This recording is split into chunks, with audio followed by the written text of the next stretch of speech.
Howdy, listeners from coast to coast, the Gulf to Canada, and around the globe, and viewers too. On the Right Side Radio, Reed Lance Rosenthal, and our video channels. I hope you have checked them out. You really need to be listening to the radio show and the video channels if you want the whole picture. Reed Lance Rosenthal, The Cowboys Take, and we are on all of them. Rumble, YouTube, the whole 9 yards. Okay, don't ask the technical non-whiz here to give you all the lowdown. But Reed Lance Rosenthal, The Cowboys Take, and that will get you where you need to go on any of those platforms. In addition, on the rightsideradio.com, lots and lots and lots of articles every week. Everything we tell you is backed up by articles, videos, you name it. A treasure trove of information, because there's only so much I can bring you in the limited time frame that we have together. So make sure you check that out. And in the upper left-hand corner of the homepage on the rightsideradio.com are links to all the video channels that we are on if you want to make it nice and easy for yourself and kill two birds with one stone. So today, we're going to continue our private property series. Actually, that's not quite correct. How about our series on their grab for your private property? The big private property grab. You will own nothing and you will be happy. Yes, it's underway, folks. Over the last 2 weeks, I've brought you all sorts of stuff. 2 weeks ago, told you what they're doing to basically take the key to your house and make you a tenant in your own place. And that's evolving. We'll be bringing you updates as it goes on. And their big grab for land, farm, ranch, rural, recreational, you name it. And they're pulling out every trick in the book. They're using all the wiles and beguiles of the law and psyops to get control of your property. And if you don't think they are, well, better think again, because they're coming for it. And you better be ready. And you better be able to recognize it, and you better be able to contest it, to fight it. So we're going to go over that next little segment, if you will, on private property, all the things that we didn't cover in the last 2 weeks. Last week was land, and this week will be a continuation of land because it's limitless, it's bottomless, it's never ending, and the attack is accelerating, folks. Wait till you hear some of the things I have to tell you today. As just in the last week, since the last show, what they're up to in terms of shutting down farmers, taking water. I mean, it's unbelievable. It's unbelievable. And the folks who think that this isn't happening, you better wake up. Particularly if you own any kind of property at all. I don't care if it's a tiny house on a 1/100th of an acre plot somewhere. They want it, and they're going to come and try and take it unless you say, no, I will not comply. And we all do that in unison, shoulder to shoulder. So I'm also going to be bringing you, as I promised, kind of the history of some of these federal agencies which the current illegitimate administration, staffed by Obama's staff. I mean, almost like to the person, but progressive communists, amongst other things, what they are doing to, shall we say, use their agencies, which Congress has done a horrible job of controlling, and use the agencies' supposed abilities to promulgate rules and regulations and to enforce them, like they're the police, that were never envisioned by Congress. But if Congress, power fills vacuums. So when Congress steps back and doesn't do its job, these agencies will step forward, particularly if they're goaded by an administration which is, shall we say, leaning toward the communist tendencies of you will own nothing and you will be happy. And they will take it and they will redistribute it, whether it's reparations under some social guise, the environment, climate change. They have a host of cloaks they use to mask their real intent, which is you will own nothing and you, well, I'm not sure you'll be happy, but you will own nothing. That's really the key part of that phrase. So today we're going to go over some of those things. I'm going to bring you the history, a very brief and attenuated history of the Department of the Interior. Very powerful department. People know very little bit about it. Cabinet level position. And underneath that, the Bureau of Land Management, the largest land manager in the United States. And it is, of course, through the Bureau of Land Management that they are shutting down drilling, shutting down coal, shutting down offshore drilling, and shutting down mining, and appropriating, shall we say, misappropriating, and trying to grab water, and in some cases, outright grabs for land that they have concocted a reason to try and take. And next week, I'm going to bring you the history of the EPA, which is really out of control. Fortunately, there's some court cases. There's been two in the last several years where the Supreme Court has pretty much been clear, and I think they were both EPA cases, that the agencies simply don't have the statutory authority to promulgate most of these rules and regulations or to enforce them. That is the job for Congress, which, by the way, is in the Constitution. Last week, I brought you kind of the whole timeline of how all these agencies have evolved, how the public domain, which is what it was originally called, has become hundreds, over 300 million acres of private property, and how they now kind of want it back. You know, we gave it to you, we giveth you the land, now we taketh back the land, they hope. I don't think so. I think you probably agree.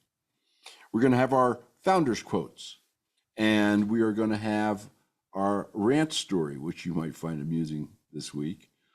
We are going to try, if they don't appear, it didn't work, but we're going to try and insert pictures along the way in this show for the first time ever. I'm working on my new backdrop, which I promised you last week. That's kind of coming along. We'll see what you think when it comes out. And we'll see if we can get this picture thing so you can look at something other than my ugly maw, you know, flapping my lips at you.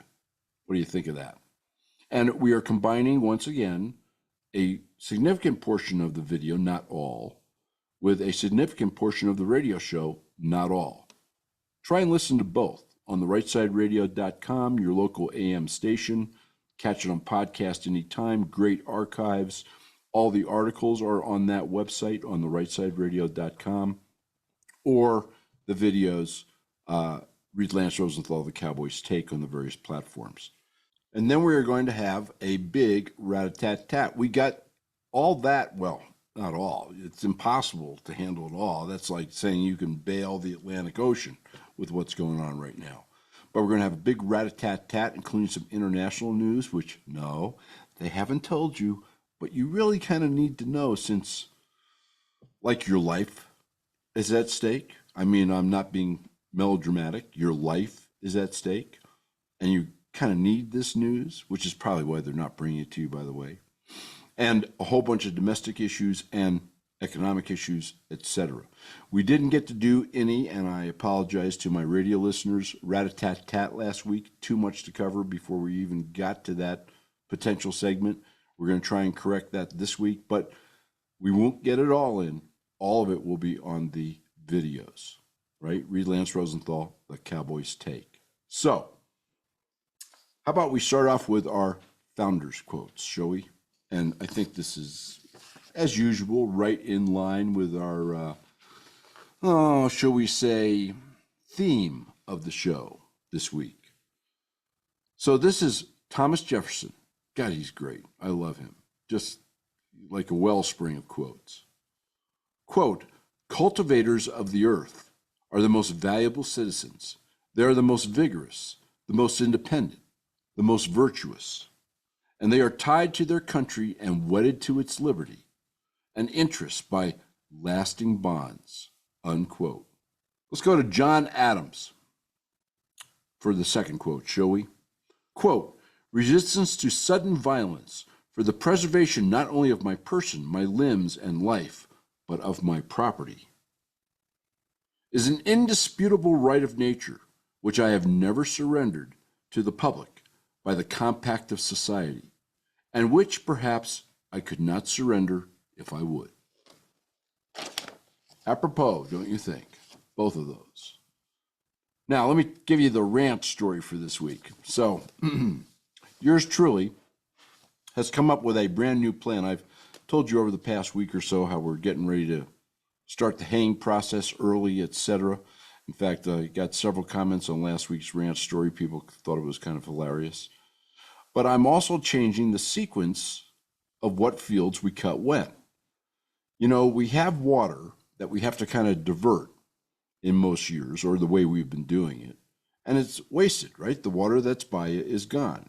And particularly with everybody raising such a stink about water here, as you're going to be hearing, and as you have heard over the last few weeks, it seems a shame to waste that precious commodity and let it go by you down the creek to the North Platte to the Gulf of Mexico. So we are doing some fields up front in the first cutting that we normally do in the second. And on the other hand, we are doing some fields that we normally do in the first in the second cutting, which is about a month from now. And those fields that we are kind of delaying the swathing, baling, etc. action on, those fields have a pile of water, even this year, which is pretty dry. So this year, we're going to experiment with keeping water on those fields and see if we can't grow even a larger volume of hay and still be able to get machines on dry ground, because you haven't seen a mess till you see what a tractor does to wet grass. I mean, now that's a mess, and it's tough to correct. So we want to avoid that. So we have all these kind of logistical balancing acts to do. How to get machines from here to there across dry ground when you're still irrigating some ground, where we're going to store the hay, and my solution to that is, well, we'll stack it up there on the fields, and then we'll move it later when the fields adjacent that are needed to move the tractors and the reach lifts, et cetera, that move hay bales. The tractors have a little bit more latitude in where they go when they're not loaded down with, a couple tons of hay. That remains to be seen if all this works. So the big experiment is underway, folks. And what's the moral of this story? The moral of this story is fortune favors the bold. And if I am bold and stupid, then we're going to grow less hay this year and have a couple messes to clean up. And if I am bold and smart, we're going to have more hay this year, and everything's going to work like, a clock, a Swiss clock. Somehow I think it'll probably be somewhere in between, but I will keep you abreast. And now, let's tell you a little bit about the history of the Department of Interior, immensely powerful department. You have no idea, but you will when I'm done. And the Bureau of Land Management, which is really kind of the administration's spear and the sword of the Interior Department in, shall we say, doing nasty things to people and nasty things to industry and nasty things to costs, all without congressional approval, congressional statutes, and, Congress is asleep at the switch. You're going to really hear me harping on this Congress thing here over the next few weeks. This is why we have a Constitution, and this is why we have a House of Representatives. And, we elected them and we pay them to do their job. So it's about time they started doing their friggin' job, don't you think? So let's talk a little bit about the history of these agencies that want to kind of crawl up your butt, tell you what to do, and take what you got. Today we're talking about land. The U.S. Department of the Interior, it's a cabinet level position, cabinet level agency, so it's an executive division of the U.S. federal government, is responsible for most, in one way, shape, or form, of the country's federally owned lands, what used to be called the public domain, right? Do you remember our history deal? And we're going to go over a little bit more of that during the course of this little segment of this show. Also, it kind of controls the natural resources of the lands, which is where it gets really kind of dicey. Not just the land, but the bundle of rights which goes with land. They're after the bundle of rights because each of those rights in that bundle has value, but each of those rights in that bundle gives them control to stop something, do something, take something. And when they take they take a right out of that bundle, that affects your ability to earn income from the land, to make the land a viable asset and to own it, to keep owning it, which of course is not their plan, not their plan. It also runs, by the way, all the reservation communities for the American Indians and the Alaskan Natives. It was created in 1849. It includes the Bureau of Indian Affairs, the Bureau of Land Management, which we're going to get into in more detail here in just a moment, the Bureau of Reclamation, the Minerals Management Service, the Office of Surface Mining, the National Park Service, and the U.S. Fish and Wildlife Service. And by the way, also the U.S. Geological Survey, because, they want to survey what they're going to take from you, and they want to survey it after they take it from you to make sure that they got it all. And that's just a joke, of course, kind of. On the BLM has historical roots, which they say, if you go to the government sites, date back to the earliest days of the nation. And indeed, if you remember last week, I went over that portion of the Constitution, which kind of created or formed the foundation of the creation of these agencies. But by the way, very importantly, left all the regulations, all the really big picture management in the hands of Congress, not in the hands of these agencies. And the Constitution did not talk about the agencies. The Constitution talked about it briefly at the very top level, all the lands. The agencies are a figment of the government's largesse, if you will. Its propensity to compound like a bacteria, kind of like COVID, which I guess is a virus. So the BLM was created in 1946. It was through a government reorganization, if you remember our history, during the Truman administration. It was the successor, and they combined into the BLM, the General Land Office, which was established in 1812, and the U.S. Grazing Service, which was originally called the Division of Grazing. It was renamed in 1939 as a sidelight. In 2024, the BLM is commencerating two milestone events. The 78th Diamond, I guess 75 is Diamond, but the government, they can call anything they want a diamond.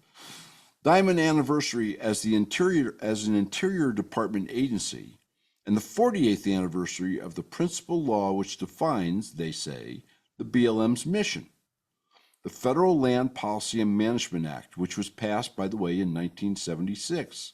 Can anybody spell Jimmy Carter? It's commonly referred to, by the way, that act, by the acronym of FLPMA. Why don't we just call it the FLP, the flip? Isn't that apropos? They want to flip the ownership from you to them. I think it's perfect. As the manager of the land, there's 245 million surface acres. That's 245 million surface acres that the BLM manages, right? This is like 1/10 of the entire land base of the United States. And it manages even more subsurface mineral estates, right? The right to extract the minerals that are underneath the surface of the earth. 700 million acres, 30%, give or take, of the United States land area. That's more than any other government agency and virtually more than all the other government agencies combined. The BLM maintains that it has a dual mandate under FLIP, managing lands, the public lands as they call them, for multiple uses such as energy development, livestock grazing, mining, timber harvesting, recreation, etc., and doing it in such a way that it's environmentally cognizant, shall we say. And of course, it's that second part of it that allows them to tamper with the first part of it, like letting conservation outfits bid on leases or bid against cattle interests, mining interests, extraction interests, timber interests. We've been over that. Just as kind of a timeline on this, and I'm only going to hit the major things. We've been over some of this in the last week or so. In 1953, 7 years after its formation, the Continental Shelf Lands Act authorized the Secretary of Interior to lease the mineral lands that were more than 3 miles offshore. The BLM is now, it was given responsibility, and it's now using that to shut down basically all the independents operating offshore, which of course is affecting your energy supply and prices. But don't worry, folks, inflation is under control. In 1969, the National Environmental Policy Act required federal agencies to assess the impacts of their actions on the environment. Okay, and that was that just preceded Nixon establishing the EPA, which we're going to go over the history of next week. I mean, the EPA is probably worse than all these other outfits combined, and none of them are good. None of them are good. And I'm not talking, by the way, just to be clear, about the rank and file. I know lots of people in the BLM, the Forest Service, they absolutely could not be nicer. We're talking about the high mucky mucks, the folks who are at the cabinet level that were appointed by this illegitimate government with a mission, and that is to break your financial back and take your property. That is their mission. Trust me, that is their mission. In 1971, the Alaska Native Claims Settlement Act, that provided for settlement of all the Aboriginal land claims of Alaskan natives and other native groups, I might add. That was the largest U.S. land transfer effort ever undertaken. It's kind of interesting. One day we'll get more into that because it's fascinating, actually. It's kind of the original, if you wish, kind of the original reparations of a type, except it was done in land, not in money. In 1971 also, the Wild Free Roaming Horses and Burros Act mandated the protection and management of those animals on public lands, which, by the way, gives them another kind of environmental critter stick that they can wield to get other things done. In 1976, Federal Land Policy and Management Act, that's the flip, was passed, right? And it basically doubled all of the powers that BLM had. And in 1976, probably no coincidence, also the management of the National Petroleum Reserve in Alaska was transferred from the U.S. Navy to the BLM.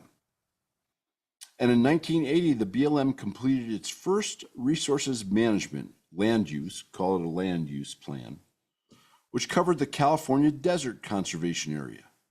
And it designated the very first areas of critical environmental concern in Utah and California. And of course, since then, it has expanded rapidly and perniciously.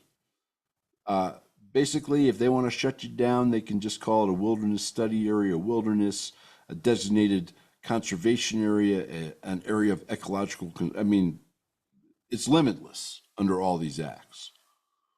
But remember, these acts didn't give them the right, nor did the Constitution give them the right to promulgate the specific rules under the acts. That has to be done by Congress, and it should be done by Congress. So Congress, do your job. In 2008, BLM managed lands are officially designated as a national system of public lands. Kind of interesting, because there's other public lands that the BLM does not administer, but this kind of put the magic wand, the largest wand in the magical arsenal of the government, in the BLM's hands. And that brings us to today. And we have the BLM, not the rank and file folks, but the people at the top, the managers. We have the BLM running amok at the dictates of the Secretary of the Interior, who was appointed by Obama third term, and you know what that means. I don't have to go into the lurid details. All right, so I'll tell you what, let's talk about some of the things that they're doing, right? I really want to kind of bring you up to speed on this. We went over a bunch of stuff last week. We're going to go over more stuff next week. It's a rat-a-tat-tat right now. That's what it is. I mean, they're throwing every piece of land grab spaghetti at the wall that they possibly can, and then some. A lot of this will be reversed, but in the meantime, it's going to do irreparable damage. It'll damage ranches, it'll damage farmers, it'll damage small independent landowners, and many of them are not going to be able to hold on to their property, which is the purpose of this. It's the goal. There's a new documentary, by the way, called The Grab, that is The Grab, and it kind of sheds light not only on what the United States government is doing, but another very alarming trend. International corporations and countries, can you spell China, that are acquiring vast tracts of farmland and water resources and other resources. Saudi Arabia has all sorts of ground they've bought down in Arizona, and they're growing alfalfa hay, and they're depleting the groundwater tables. You've heard all the stories about the Chinese buying prime farmland. You've heard the stories about Bill Gates and his foundations buying farm ground. And let me tell you, that's just the tip of the iceberg. Millions of acres are falling into the hands of foreign entities, often backed by their governments. And in the case of Bill Gates, he might as well be a foreign entity. And these people, these entities, if you think about it, they don't care. They don't have any long-term investment in the United States or in that area. So the Saudis, just to use them as an example, they can deplete that groundwater. They got their alfalfa hay. They can go buy something else and deplete its resources. But what happens to all the people around there who don't have groundwater, don't have well water anymore? Well, they can't own their land anymore, can they? Or they can't afford to own it. And then they won't. They'll be serfs on their own land, or they will lose it to some other much more powerful entity, which is a plan. And this even goes kind of in a whole nother direction. For instance, China basically controls the pork market now in the United States. One of its purchases, and it owns about all the processors, one of its purchasers, it bought an agricultural giant, Smithfield Foods, and it was China's WH Group in 2014. Who was president? Oh, that's right, Obama. Who's president now? Oh, that's right, Obama's third term. It's amazing how you got a pattern here, huh? But this gives this company and China control over a significant portion of U.S. pork supply. Never mind what this does to further the interests of the United States government and the globalists in terms of grabbing your land. But it also puts pressure on the food supply. And last time I checked, China is an adversary of the United States and an adversary of the American people. Of course, China does write million-dollar checks to Joe and his family, so, maybe we can forgive all that. And by the way, this strategy by these foreign interests is called land grabbing or water grabbing. Gee, for once, they actually named something without any pretty, parts of it, shall we say. So the Association of Western Governors, Governor Mark Gordon of Wyoming is kind of the head honcho of that organization. They released a paper just a week ago Tuesday. It's called Decarbonizing the West. Now, listen, they say all the right things, and I'll take them at their word, and that is they want an all of the above approach, nuclear, and in fact, Wyoming just started a big nuclear reactor plant up by Kemmerer, who unfortunately is backed by Bill Gates. Wind, solar, coal, fossil fuels, you name it. So they give it they give it the lip service, and we'll see how it goes. We'll see how it goes. In Idaho of all places, a red state, they just sent out notices. This is really, unbelievable, right? This is the outfit in Idaho that governs all the water resources in Idaho. They just sent out notices to about 6,200 farmers and ranchers in what's called the Magic Valley. It's a huge area, 500,000 acres. Think about this, 500,000 acres. We're talking about a chunk of dirt is affected. And they're basically saying you can't get any water anymore. And they're cutting it off through the canal companies.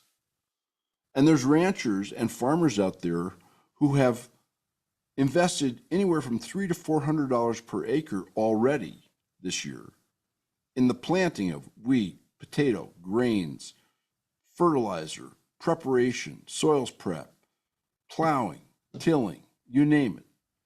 So they have this huge investment, and now they can't have water to grow their crops. Now, let's go to the side here. Let's think about this. Obviously, that's an attack on the food chain. Obviously, that creates scarcity, and obviously, that creates inflation. I'm beginning to think that you ain't seen nothing yet in food inflation, which has been astronomical over the last 3 or 4 years. There's a guy by the name of Young, okay? And he's in Bingham County, which is part of this big area. Basically, with what they've done to his water supply, 70% of his 2,700 acre farm cannot be irrigated. He'll have no crops. And what is the result of all this, folks? Particularly those farmers and ranchers who have a huge investment, probably through a finance line of credit, an operating line of credit at their local bank, to put the seed in the ground, to fertilize it, to till it. This is a disaster.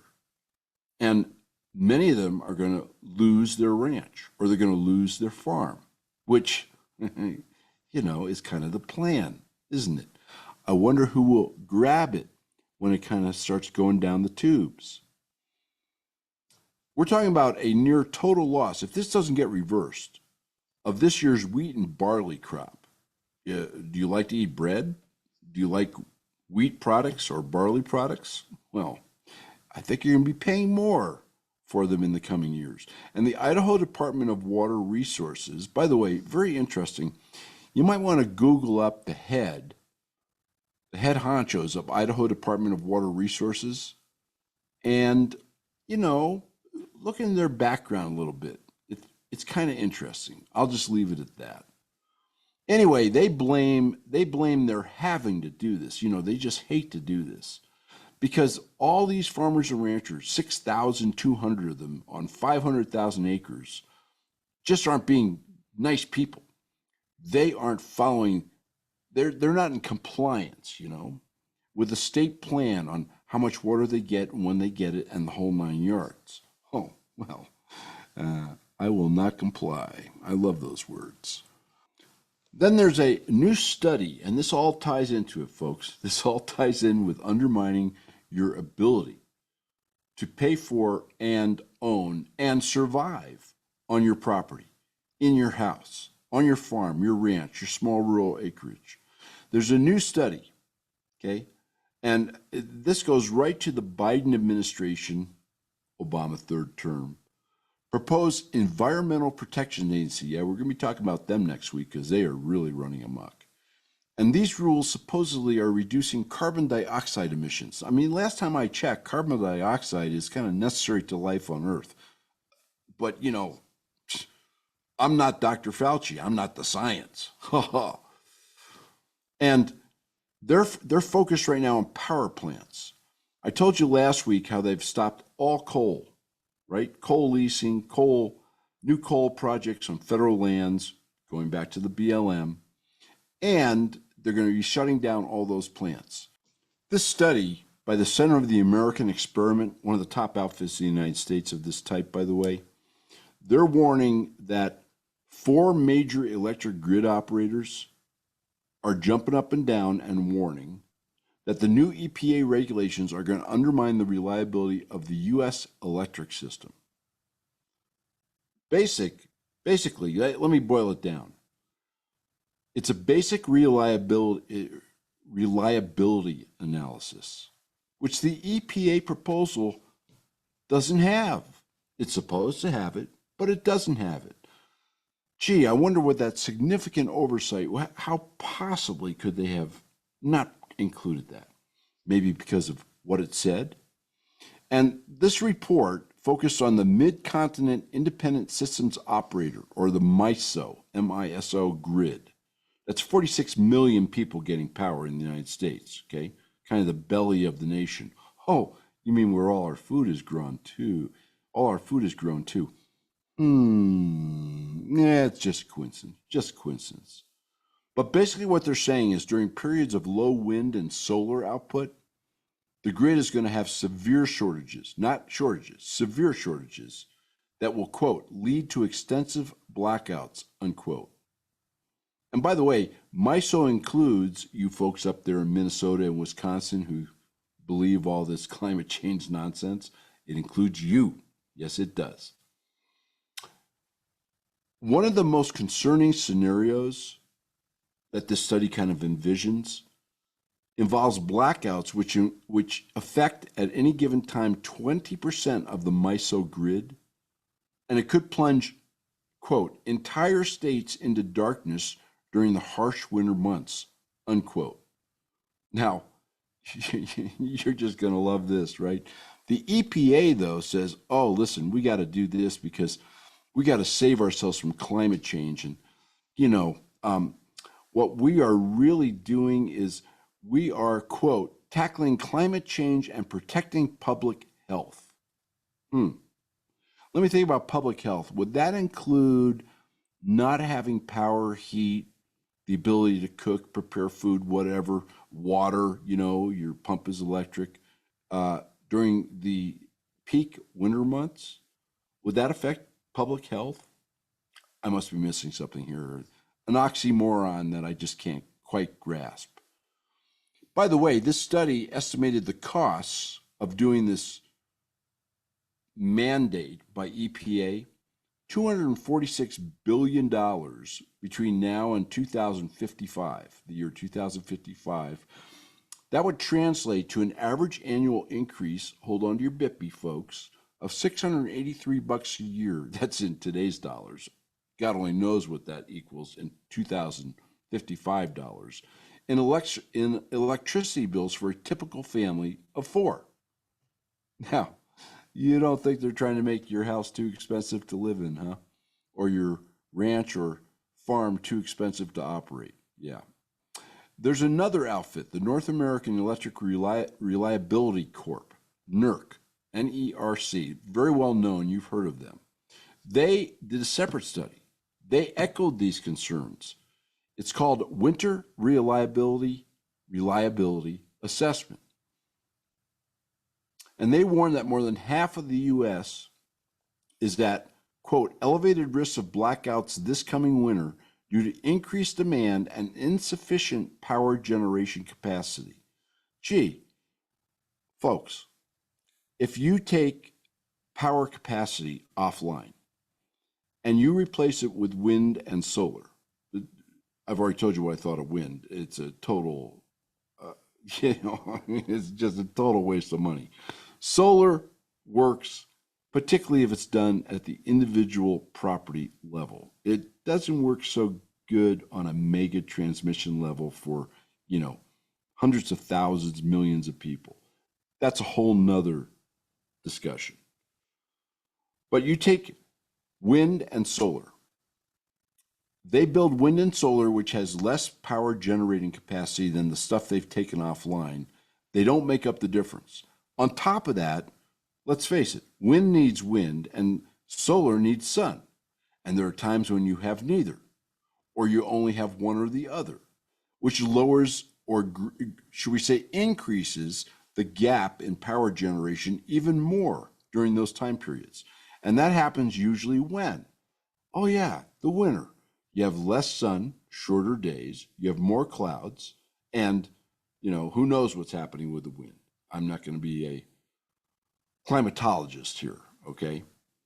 But NERC identified the Biden administration's, Obama's third term, energy policies as a, quote, key threat to grid reliability. And they're saying that all these coal and gas-fired power plants and the delay in building new infrastructure to replace them, you got both things going. You're not increasing supply. You're not increasing production. You are decreasing supply. Something has to give, particularly when you have more demand. There's more demand for power, not less. And they are claiming that the federal government is delaying building all the necessary new infrastructure or bridge structures like small gas-fired plants that can pick up the slack in off months.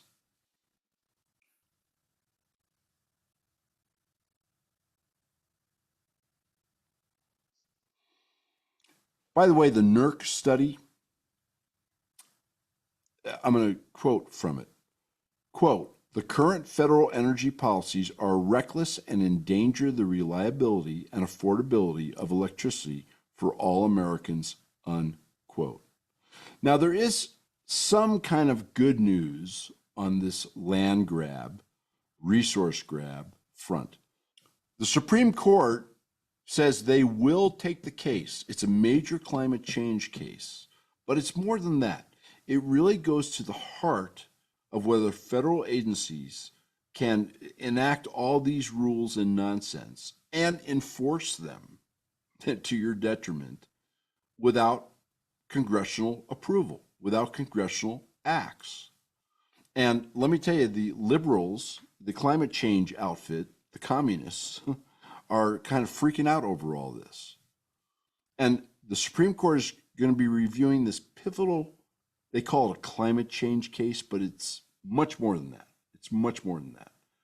Because it could significantly alter the federal government's regulatory reach over greenhouse gas emissions and the ability of them to act without Congress. And what have I been saying for months, years actually? Congress, do your job. So the case that's in question here revolves around the EPA again. Oh boy, wait till we get into them next week. Whew, your hair is going to stand on end. But it revolves around their authority to regulate carbon emissions under the Clean Air Act. And there's a lot of attention on this case because it could literally gut, the EPA's regulatory abilities. They've pretty much ignored the last two cases that went against them. Oh yeah, it kind of trimmed their toenails and trimmed their fingernails, but they still got their claws out.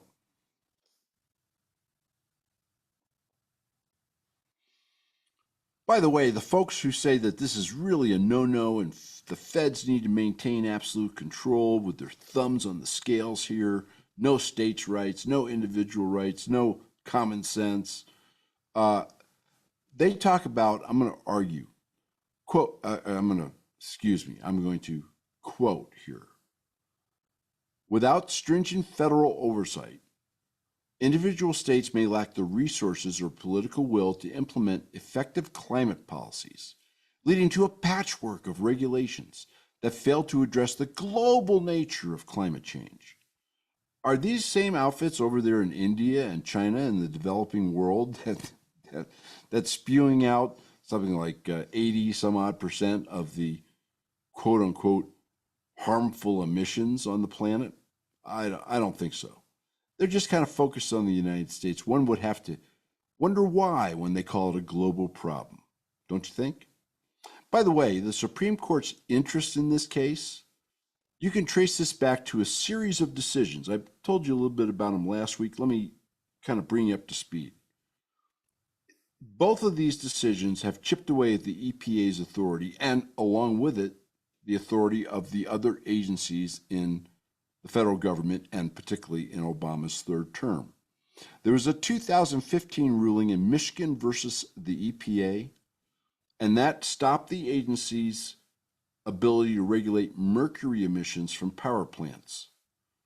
And they cited, and this goes back to the Constitution, folks, a balanced consideration of regulatory costs. It also goes back to federal laws that are on the books.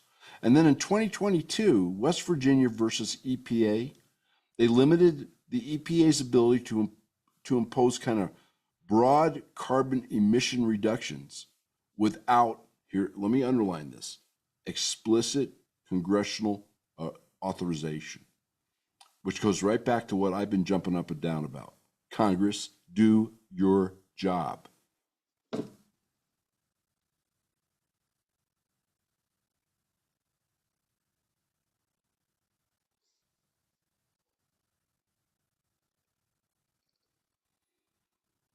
So this case is going to be really closely watched. It's going to balance environmental protection and economic growth, federal authority and states' rights. I mean, this is a really, really big case. I'll keep you tuned on it.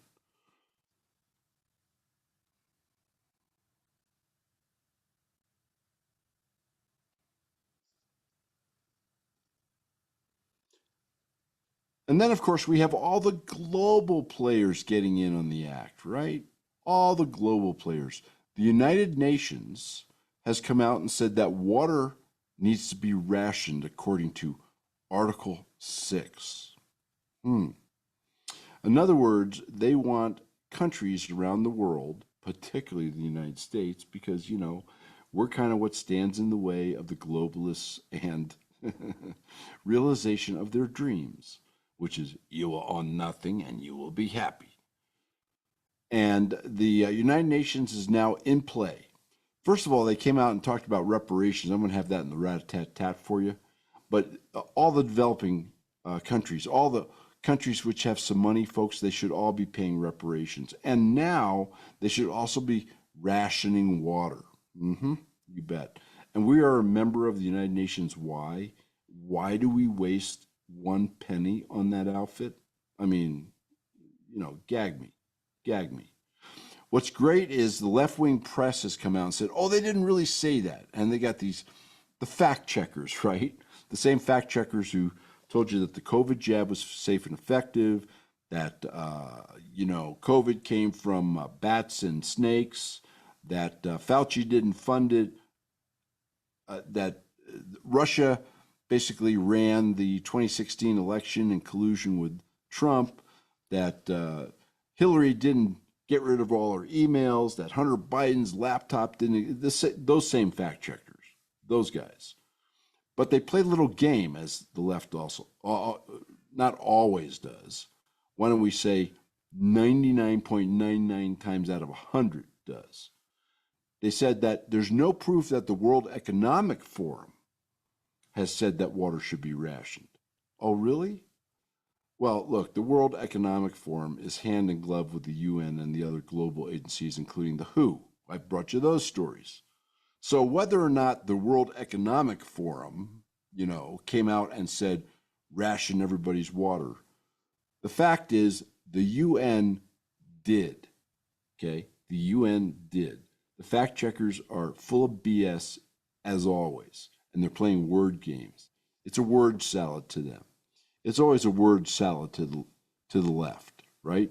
Always a word salad. And then this kind of goes back to your house or your cabin or any of the buildings on your farm or ranch.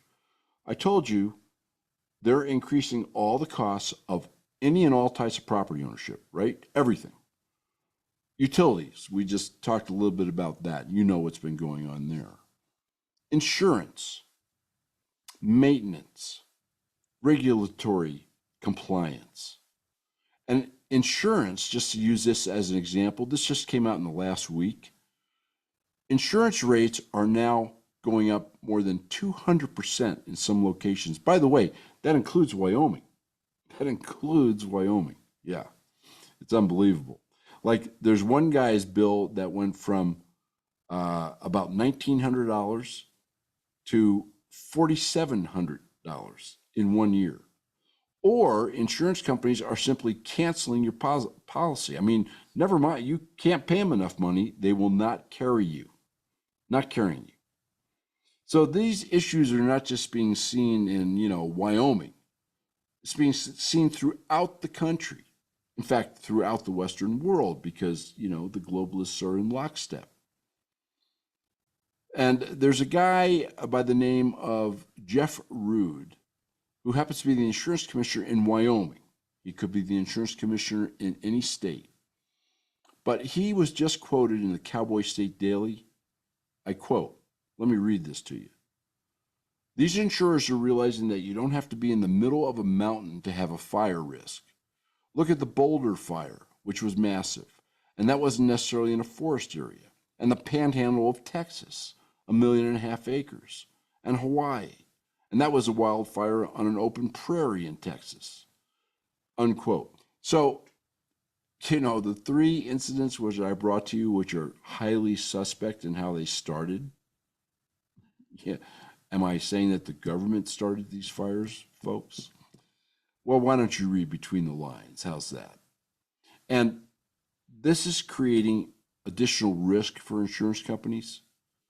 And that is why doubling and tripling of premiums are being slapped across land and property owners of all types everywhere. And then there's a couple states, the blue states, that said, oh, well, you know what we'll do? We'll just tell those insurance companies they can't raise the price by more than X, or they can't raise the price by over Y. Well, typical left-wing lack of common sense, lack of the unintended consequences. Because you know what the companies are going to do? In fact, they already said, here's what they said, quote, well, we're not going to do that business then. We're not going to write wildfire coverage anymore, unquote. And folks, I don't know if you know, but in your loan documents, assuming you have a loan on your property, and it's virtually any property, farm, ranch, rural, in town, doesn't matter. If you don't have insurance, you're in default under the loan. You know what happens when you're in default under a mortgage, right? Yes, unpleasant things. And in the end, you don't own the property. Simple as that. Other good news. Okay, so around the globe, you probably have heard that the elections in Europe and really around the globe are definitely leaning right, leaning conservative. Okay, they're kind of throwing the communist bums out, bringing in people hopefully who have common sense and who believe in free market capitalism and individual rights, at least more so than the people who have been in place. And this has been happening in Denmark, Norway, France, Italy, Spain, some of the African countries, some of the Asian countries, India. And you probably heard that France is Macron, one of the WEF poster boys. His government got tattered in this last election a couple of weeks ago. And obviously they're all left wing. They're kind of like, he, Obama, Gavin Newsom, and Trudy up there in Canada, they're kind of the poster boys for the WEF. They really are. I mean, they look like Bobbsey twins in a lot of ways. Obama's a little older and black, but doesn't matter. They're all Bobbsey twins. Bobbsey globalists is what they are. And this backlash that's coming out in elections now is gaining momentum. Hopefully we'll see it in the elections here in the United States, but that's kind of up to you, right? If you're not registered, register. Get everybody else to register. Vote. If you got to vote early, vote early. Vote in person. Vote by mail. Make sure it gets done. Make sure they get your ballot. Make sure it's in a safe place. Watch them put it in the box. All right. So this ESG thing, all this stuff has come from ESG, right?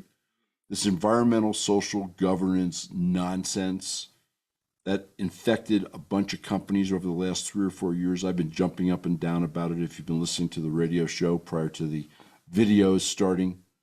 Well, this is kind of getting thrown out a little bit, certainly tempered. And it's getting tempered not only through these elections and not only through the hue and the cry of the public. They do hear you, folks, if you speak up. If you sit on the couch, they don't hear you. And a lot of companies are kind of scaling back on all that nonsense. I have, unfortunately, the story of a company in the United States that will shock you in the rat-a-tat-tat. In fact, I'll tell you about it now. Tractor Supply. Now, I know lots of you shop at Tractor Supply. Did you know Tractor Supply just got a 100% pat on the back for ESG and DEI compliance? Their CEO, Maxwell, makes 11 million bucks a year, is a raving lefty. They have all sorts of DEI and ESG nonsense going on in that store and in their corporate policies. And may I suggest that you go to Bumgars or you go to Ace Hardware or you go anywhere, but don't go to Tractor Supply. And it kind of pains me to say that because I like Tractor Supply, but you can't support the enemy, folks. This has all just come out. The article is on the website. You need to read it. You'll be shocked at Tractor Supply when 90% of their buyers are in some way, shape, or form libertarian, at least moderate, or conservative. I mean, wow, unbelievable. And the Securities Exchange Commission, kind of along these lines, has just introduced climate disclosure rules, which now are going to require public companies to report their greenhouse gas emissions and their climate-related risks. Ooh, we're going to fry, poof, vaporize, we're gone. Yes, what a bunch of nonsense. I mean, it's just unbelievable. Obviously, this is used as a lever and a mallet. I mean, this has to be obvious to people, or most people, I guess, people with common sense. Obviously, businesses are in an uproar over this. It's obviously going to increase prices. It prioritizes environmental activism over, economic stability. I mean, who cares about that? That has nothing to do with your health, folks, being economically stable. And it's going to lead to higher costs. Let's face it. I mean, that's what's going to happen. Oh, wow. In Europe, some progress has been made. There's several countries, whole countries, that are reevaluating their green policies. In a way, Germany kind of is because it's thinking about nuclear energy. Other countries are kind of scaling back on their ESG nonsense and their climate change mandates a little bit.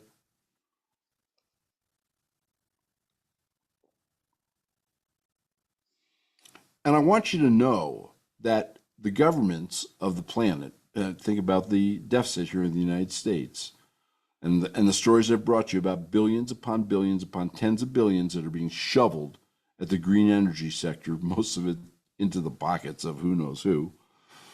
Maybe Zelensky. Maybe Zelensky has a solar company that he has purchased with the excess cash he's received from the United States, in addition to his 5 places in 5 countries. Yeah, his 5 vias.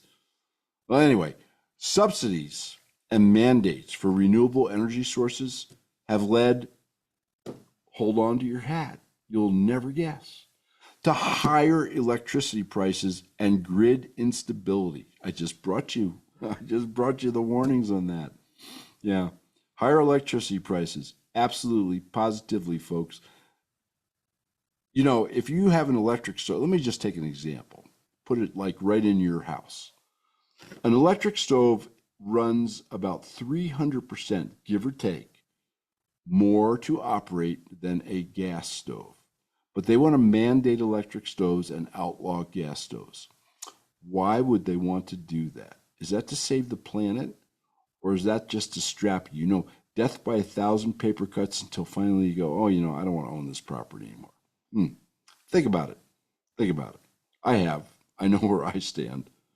So these populist movements, which are kind of the movements against all this nonsense, obviously they are capitalizing on these increases in costs, decreases in service, rolling blackouts, rolling brownouts, and all these green policies and mandates.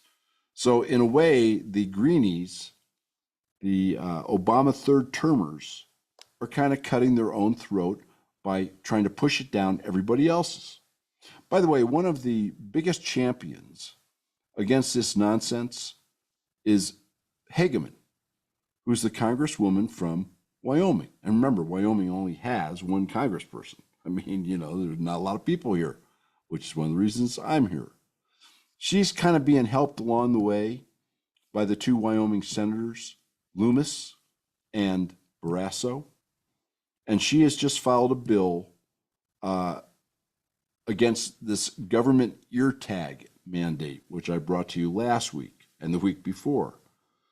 Okay, the mandating of chipped ear tags so that the government can track all livestock in the United States. You know, your cows, your pigs, right down the list, folks. Ostensibly to save us all from avian flu, which, of course, the United States government has funded the gain of function on, and our friend Tony Fauci has eagerly participated in administering and overseeing all the years leading up to his quote unquote retirement on our dime, $475,000 a year pension last year. So there you go. Anyway, Hageman is terrific. She's great. Loomis and Barrasso are working on this too. And what you need to do, folks, is you need to take action. Go to the Take Action page. You need to write your congressmen, your state legislators, and your senators. I don't care if you're in a blue state. I don't care if they're the most rabid climate change, fanatic, ideological, upside down, lack of common sense humans you know. Write them anyway. Because more than anything in the whole world, they want to be reelected. Because, you know, if they're not reelected, the gravy train stops. We don't want that to happen, do we? And listen, that's the tip of the iceberg. I'm going to be bringing you more next week when we do the history of the EPA. It'll really, I'm telling you, you will just shiver at what they are trying to do illegally, unconstitutionally, without the approval of Congress, who obviously is asleep at the switch, and to your detriment, and it is intentional. It is the property grab, folks. Now let's do some rat-a-tat-tat, shall we? So, rat-a-tat-tat, how about we start with the international, which somehow the Western media isn't bringing us? Wow, I'm shocked. So, over there in Russia and Ukraine, Russia made a peace proposal. Zelensky, because, you know, he's getting his share of the billions going over there, said no. And Russia's peace proposal was pretty simple. Ukraine neutral, no nukes on our borders. We keep the territories that we took that had, they say, an election which said they wanted to come with Russia. Zelensky said no, obviously prompted by the United States. In the meantime, Russia is loading up tactical nuclear weapons basically on its borders with the Baltic states, Finland, and in Crimea. So it's not looking, you know, really good. And our F-15s are shortly going to be flying sorties over Russia, probably manned by NATO pilots, because the Ukrainian pilots haven't had enough training. But then again, who's to know? You know, if you get shot down in an F-15, chances are you aren't going to be picked up by the Russians, and there's not going to be enough left to identify. Then, 24 hours after Biden announces, basically 24 hours after the peace proposal by Russia, I mean, this is unbelievable. Biden announces a 10-year military agreement with Ukraine. Really. Let's see, we're funding their pensions, we're funding their government, and so do we just shake hands with ourselves? Here's a 10-year agreement with ourselves to send money over there to the tune of, I think it's another 150 billion. I mean, it's almost irrelevant at this point. But yeah, a 10-year military thing. Oh, and along with that, kind of in the dead of night, last Saturday, around midnight, the House passed the new draft bill. And now, instead of being 18 to 25 years old, having to register for the draft, it's 18 to 26 if you're male. And the Senate, because the Democrats in the Senate, ladies, really care about you. You know, they care about female rights and, you know, empowering women and all that kind of stuff. Well, they added you to the draft. So now you have to register with the Selective Service if you're between the ages of 18 and 26. And the fines, it's my understanding in this bill, this was part of the Defense Authorization Act, $868 billion. Yeah, that's unbelievable. Unbelievable. You ladies and you men, if you don't register, it's kind of a really stiff fine and maybe imprisonment. And now they're talking about automatic registration. Basically, if you live, if you live and you breathe between the ages of 18 and 26, male or female in the United States, you're going to be registered for the draft. I wonder if this has anything to do with the fact they can't get anybody to volunteer right now because the idiots that have been put in place at the Joint Chiefs of Staff, including the dearly departed Mark Milley, goodbye, good riddance. They're just a bunch of woke folks. I almost slipped up. Woke folks, we'll call them, because I'm so polite. On the Poland border, they are now dispersing F-35s, who are nuclear capable, by the way, in strategic disbursement, they call it. And the strategic dispersion are in old World War II bunkers. Oh, yeah, it's just great. Do you think they think something's going to go on over there? That's kind of what you do when you're trying to protect your military from, nuclear winter. Over in Israel, it looks like Israel and Hezbollah, or should I say Israel and Lebanon, are going to be squaring off in a full-blown conflict. Not just lobbing shells at one another, but, on the ground military encounters.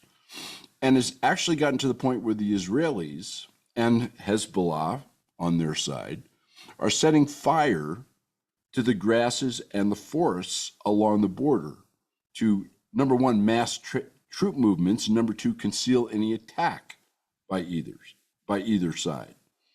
So, it's just not looking great. I won't even bring up Taiwan because that'll make you more sick to your stomach.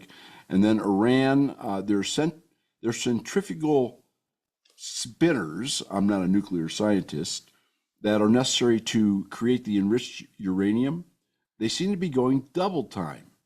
I wonder what Iran has planned. They wouldn't build a bomb, would they? Oh, no, they'd never do that. Saudi Arabia. We had an agreement with Saudi Arabia, which basically was the underpinning, or one of the key underpinnings, for the US dollar, being the reserve currency of the world. It was called the petrodollar. Saudi Arabia agreed to buy all dollars, trade oil for dollars, no matter with who. And in return, they would be protected by the United States. Well, Saudi Arabia kind of got cold feet after they watched the debacle in Afghanistan, and who wouldn't? I mean, how would you like that guy in the foxhole next to you? And they quietly and the Western press, where are they? Nowhere to be seen. They're too busy worrying about whether Trump's going to throw them in jail if he gets reelected. I mean, gag me. It's just unbelievable. It's pathetic. But the Saudis have let the petrodollar agreement of 50 years expire a week ago Sunday. So they will now trade in any currency for oil with any country. And that means there's going to be a lot less dollars used in the world economy, which means further undermining of the United States dollar and the United States dollar as a reserve currency. So buckle up, kids. Here it comes. And then Google AI. Oh, it seems that they did some tests on Google AI. And if you ask Google AI about certain things in China in Mandarin, they tell you Xi, the president over there, is the greatest thing since sliced bread. The Chinese military is the most powerful on the planet forever and ever and ever and ever. And Taiwan wants to reunite with China. The United States supports Taiwan reuniting with China.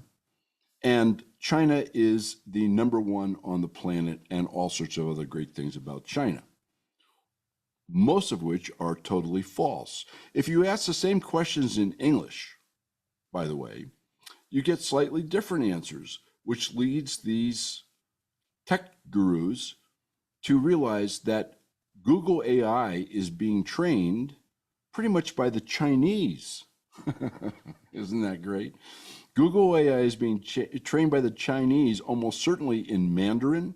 It's picking up all the propaganda and regurgitating it, and a little bit less so in English.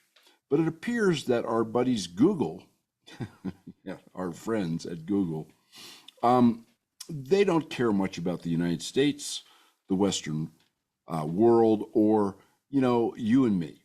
They're pretty much concerned with trying to make money, bolster their stock price, and be good, woke citizens of the earth.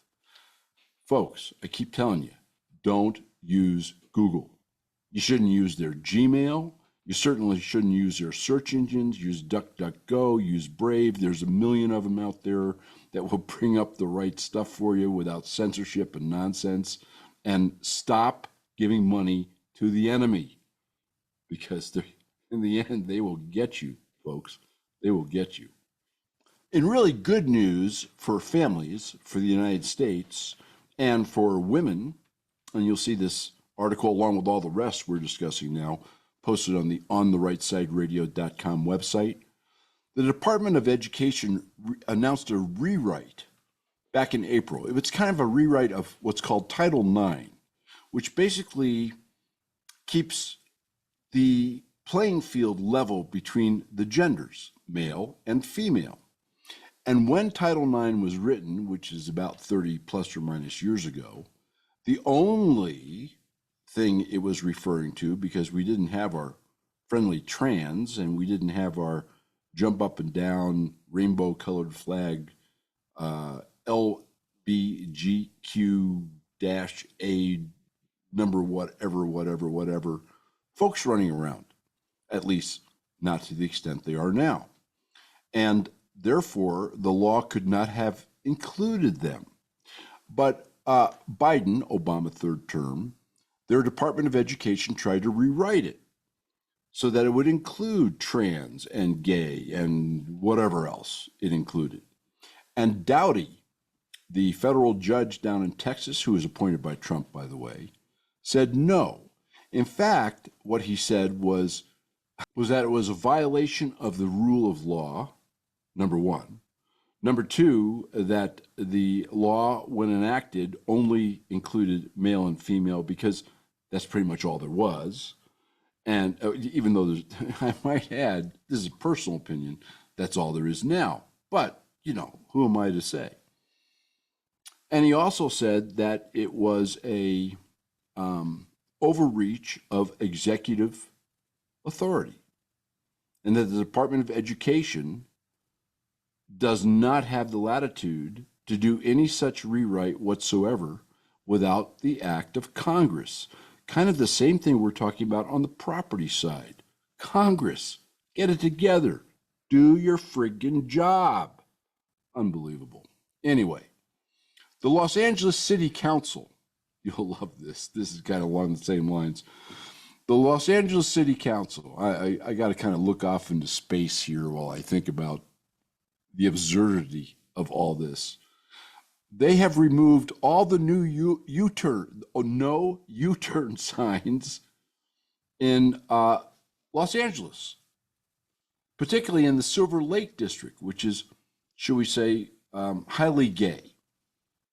And the reason is because everybody is worried now that those no U-turn signs are homophobic. Now, I don't know exactly how a road sign is homophobic, but, to each their own. How's that?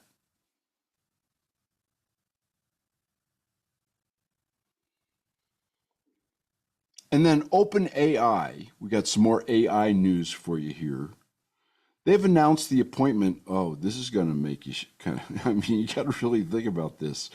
They've announced the appointment of a retired U.S. Army general. He just happens to be, the former NSA chief, Paul Nakasone. And they've appointed him to their board of directors. They claim, by the way, they will leverage his extensive experience in cybersecurity, as in listening to your phone calls, to safeguard its, quote, cutting edge technology, unquote. Don't worry, folks. Nothing to see here. Move right along. And then, of course, we don't have a money problem here in the United States.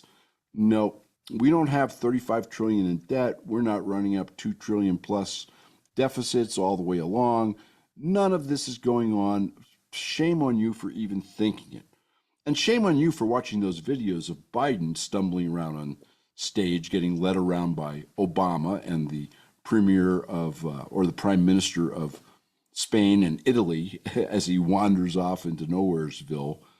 That didn't happen either, according to the White House. So, but the First Lady, Jill Biden, you know, she had to fly back and forth from Paris, not from Washington, D.C., not from Delaware, not from anywhere in the United States, but from Paris a number of times to attend Hunter Biden, her son's trial, you know, for the laptop that didn't exist. And the National Taxpayers Union Foundation stated that the trips, okay, which are about 3,600 miles each way, will cost all in about $345,400 in taxpayer expense. Her office, by the way, because there's nothing to see here, folks, said, quote, in accordance with relevant regulations utilized across administrations, the government has reimbursed the value of a first-class fare for these flights to Wilmington and then back to Paris. So your money is being well spent. Make sure you rush down there and write your tax check just as quickly as you possibly can, because Jill needs to fly. Fly like a bird, Jill. Fly like a bird. And we're back to Google again. Yeah, Google's our friend. You bet. So Google was sued for antitrust violations by the Department of Justice. Now, if you ask me if there wasn't some collusion going on in this lawsuit, Google said, hey, sue us for this, and this is how we're going to handle it, that we can get it off the plate, and we'll help you out with the election, we'll help you out with censorship. I mean, maybe I'm just cynical, because nobody would ever do that, would they? Google wouldn't do that to the election, would they? And the Democrats who run the DOJ, the corrupt DOJ, they wouldn't do that, would they? No. But in any event, they got sued by the DOJ for antitrust on their advertising. And in a clever move, kind of like pre-planned, Google said, well, listen, we're just going to pay a $2 million fine. That's a $2 million fine. Google's net worth, Google's company worth, its cap, I think is 3 trillion, somewhere in that neighborhood. That 2 million really hurt them, folks. I mean, that's kind of like, you know, lunch for the staff, okay? And that got rid of the antitrust deal and took away the jury part of the trial. And of course, this is being applauded in the background by Meta and Microsoft and others because they've been sued pretty much for the same thing, once again, probably in some cozy deal by the corrupt DOJ under Merrick Garland. In any event, this antitrust action, they're trying to bury it, is what they're trying to do. They're trying to make it go away and pretend that they have it all settled. In reality, all these companies, all these big tech companies need to be broken into 1,000 pieces using the Antitrust Act, just like was done to AT&T back in the day. They are way too big, way too powerful. Their tentacles are in way too many places, and they screw with your life, they screw with your brain, and they screw with your elections. And it is treason. That's what it is, treason. Well, we have a pile more rat-tat-a-tat, rat-a-tat-tat. Let's see, we'll do just a couple more here.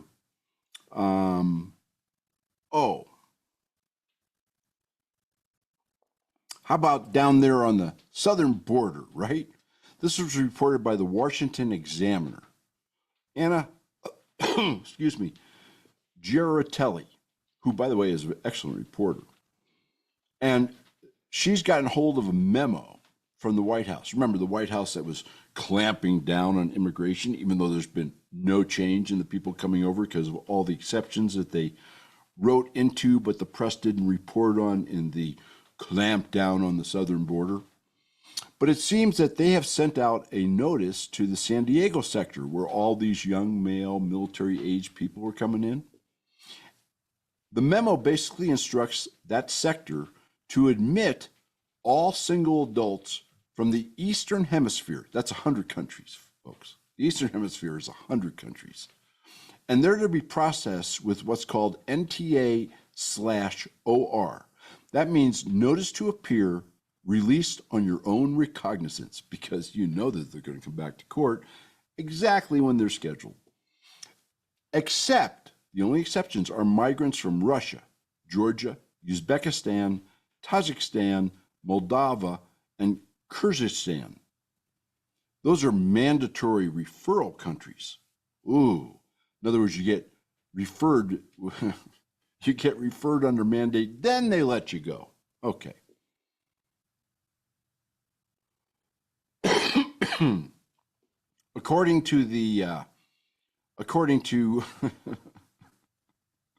according to Homeland Security, no problem here. And according to President Biden, Obama's third terms, no problem here. No problem whatsoever. And the Border Patrol down there, who have to speak off the record so they don't lose their job and get blown up like the FBI is doing to its whistleblowers, they say that the overwhelming majority of the migrants in the San Diego sector are simply being released into the U.S.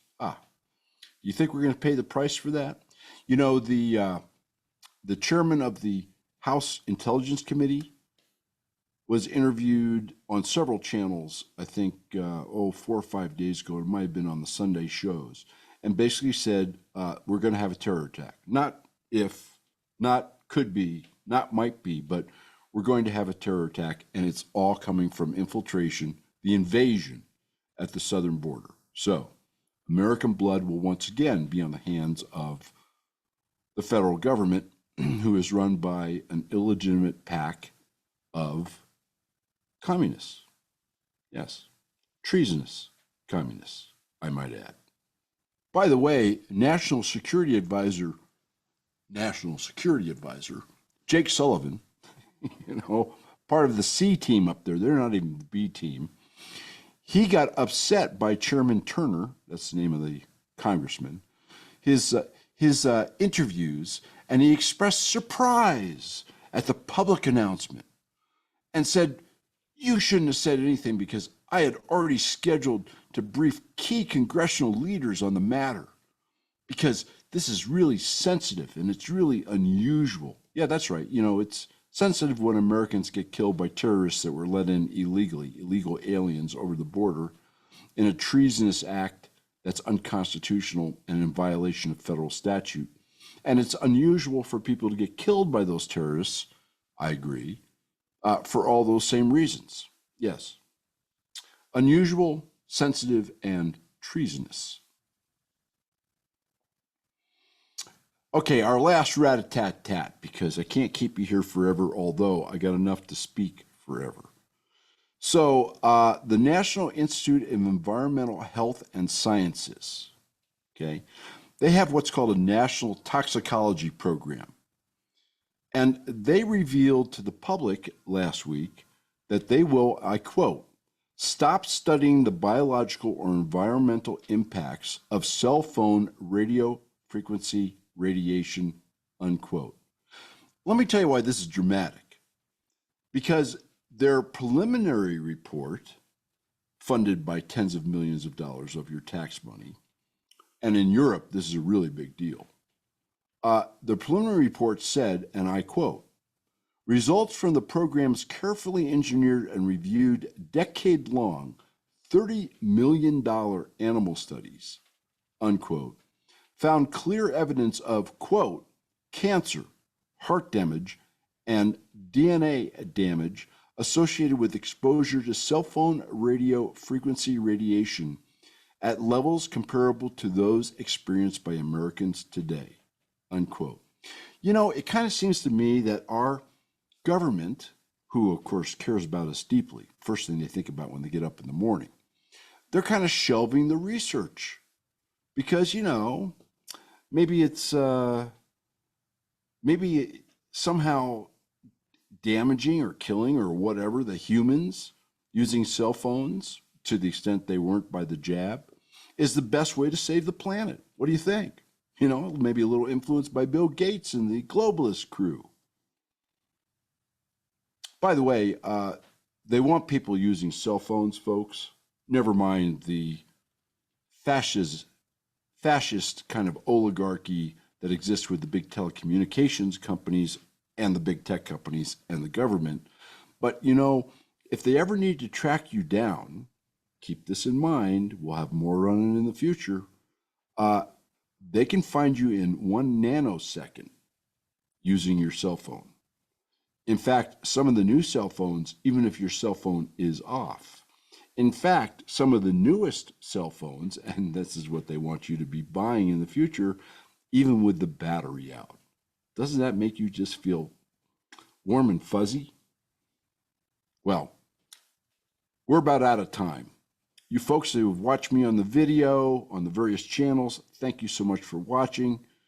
My listeners there on the radio, thanks so much for listening.